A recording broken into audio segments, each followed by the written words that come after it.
Helmet পরে সাথে সাথে দেখো রাস্তাগুলো কত সুন্দর লাগছে, মানে হাওয়া দিচ্ছে, বৃষ্টি হচ্ছে, মেঘলা আবহাওয়া, তার সাথে এরকম পরিবেশ।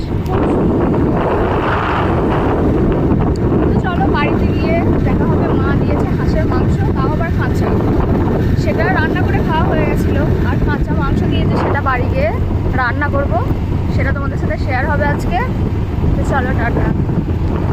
আর আমাদের জমির কি বলে গো এগুলোকে, ভুট্টা না জোনারি, জোনারি দিয়েছে, সেগুলোকে পোড়াবো এই বৃষ্টির দিনে, খেতে খুবই ভালো লাগবে। তাও আবার জমির। মেসি বাড়িতে নেমে ওগুলো পোড়াবো। মেসদিকেও দিয়েছে, বড়দিকেও দিয়েছে, আমাকেও দিয়েছে। তো মেসির বাড়িতে হবে আড্ডা।